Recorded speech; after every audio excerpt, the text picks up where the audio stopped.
Qui m'a amené à faire du badminton, qui m'a toujours poussé et qu'il était content que finalement je m'investisse à 100% dans le sport. Moi j'ai d'abord emmené mon fils, il a beaucoup aimé et 2 ans après du coup moi j'ai pris ma licence. C'est mon frère qui avait la séance de bad et il a voulu essayer et moi quand je suis allée le chercher ça m'a plu donc du coup j'ai essayé aussi. Moi j'ai découvert le badminton en terminale au lycée et après j'en ai fait à la fac. Famille, c'est mon grand frère en fait qui en faisait. J'ai essayé avec lui et puis ça m'a plu directement. Parce que nous, on jouait plutôt au tennis et on a entendu parler, mais tout à fait par hasard, du badminton. On ne savait pas du tout ce que c'était. C'était en 84, donc ça date maintenant. Et au début, quand j'ai commencé, c'était au collège et en fait, la prof m'avait dit pour l'UNSS qu'en fait j'étais meilleure que ceux qui pratiquaient en club. Au collège, en 6e et tout, parmi les 4S qu'il y avait, il y avait le badminton qui était proposé. J'avais 11 ans. Et c'est un sport qui m'a suivi en fait. Après, ça m'a suivi au lycée où j'ai encore pratiqué pendant les cours. Je faisais quelques compétitions quand j'étais en AS déjà où ça me plaisait. J'adore la compétition aussi. C'était l'occasion de pratiquer une activité physique avec mon fils par rapport à mes capacités. C'est mon père qui m'a amené faire du bad. Ça fait depuis très petit, j'étais bébé. Et du coup, quand ça m'a plu de rester au badminton, je suis restée. Quand j'ai commencé à l'âge de 12 ans, c'est ma mère qui s'était mise au badminton, la première. Après là, j'ai arrêté, j'ai fait une pause après avoir joué une dizaine d'années. Et j'ai repris parce que mes fils se sont mis au badminton. J'avais vu mon frère en faire et du coup ça m'a donné envie. Dans notre village, il nous était proposé une activité, une animation, on va dire, sportive, et c'était le badminton. Donc pour avoir une pratique régulière, j'ai choisi d'aller pratiquer le badminton.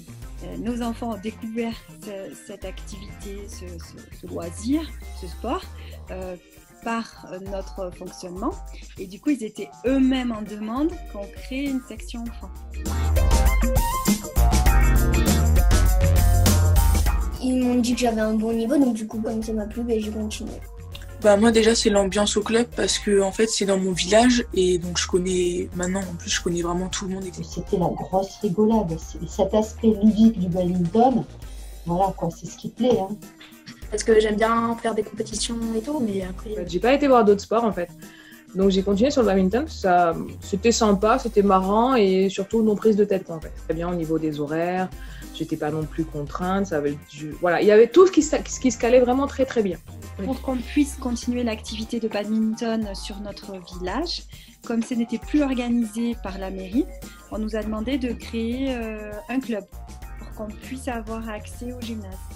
Donc c'est moi qui m'en suis occupée et qui ai créé le club de badminton sur notre village. Donc comme je me suis pas mal impliquée, j'ai poursuivi.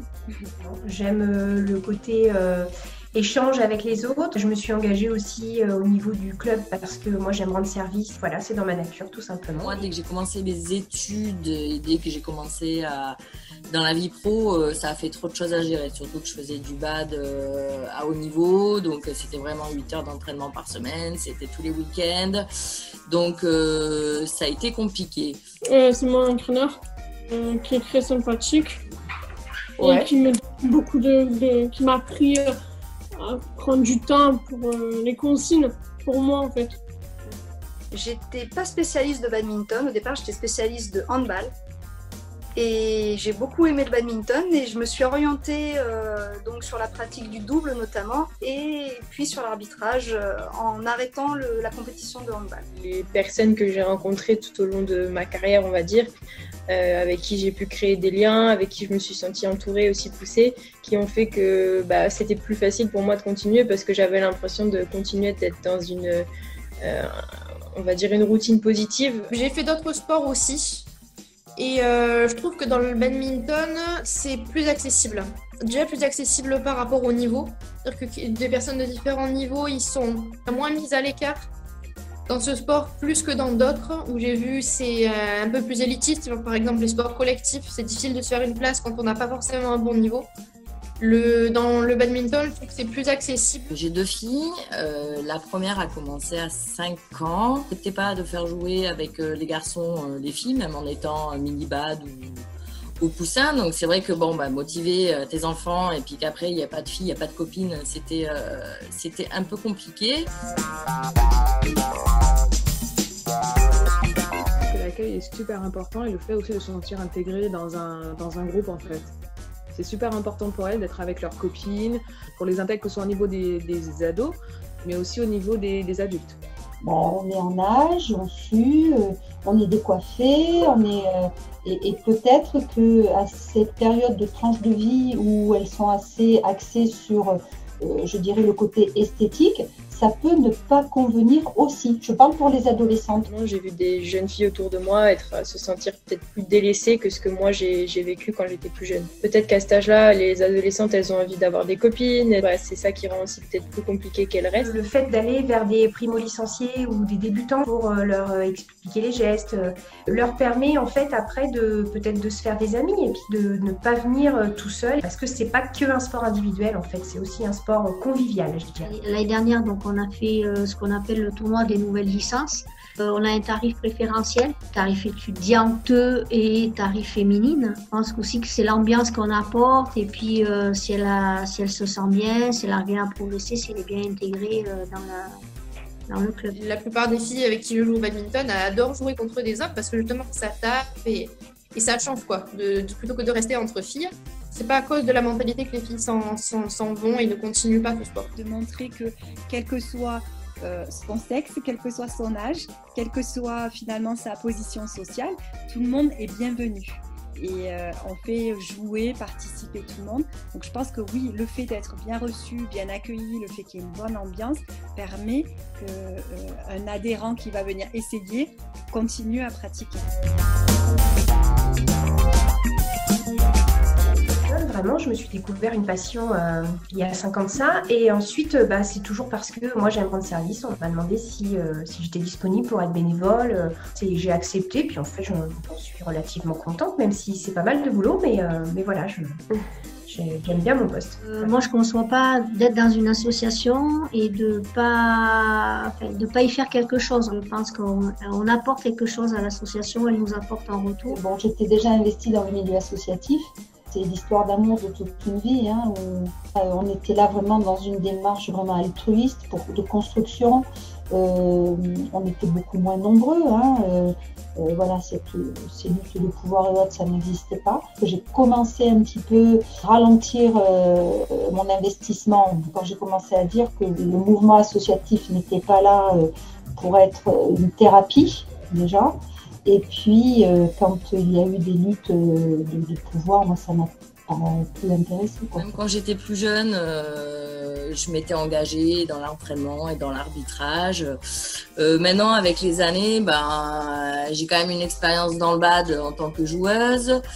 Après, je suis rentrée dans la commission sport, handicap, santé, parce que j'ai eu des soucis de santé en étant joueuse de badminton aussi. Donc, ça m'a amené une plus-value et une prise en charge et un regard que peut-être les autres n'avaient pas. J'ai vraiment un amour de cette activité qui s'est développée et j'avais envie de voir tous les aspects en fait.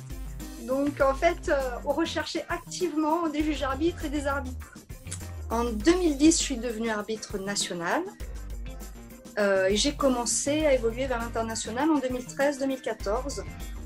Et actuellement, je suis arbitre de haut niveau en France et Badminton Europe au niveau international.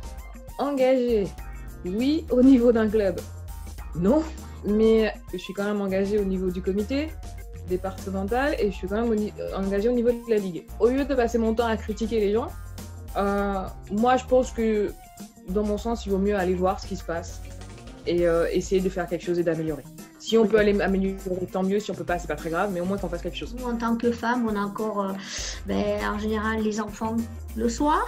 On a le mari des fois aussi à s'occuper. On fait 2 ou 3 journées en une.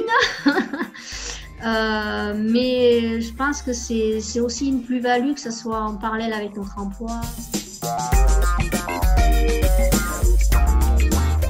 On a le plaisir d'accueillir de nouvelles dirigeantes de ligue, justement, et elles sont plus nombreuses que dans la mandature précédente. Il y a plus de ligues qui sont dirigées par des femmes cette fois. Plus le côté peut-être chronophage de l'action dirigeante bénévole qui fait peur aux femmes parce qu'elles sont par ailleurs engagées dans leur vie professionnelle, dans leur vie familiale. Et donc rajouter encore une occupation, ça fait peut-être beaucoup. Cette idée d'inspirer une nouvelle génération de dirigeantes. Et notamment, on va publier des portraits d'actrices engagées, justement pour essayer de motiver d'autres personnes à s'engager, mettre en place une junior academy pour former la nouvelle génération de dirigeantes. Donc, leur donner des outils pour ne pas avoir peur de prendre des postes de président, de secrétaire, de trésorier dans les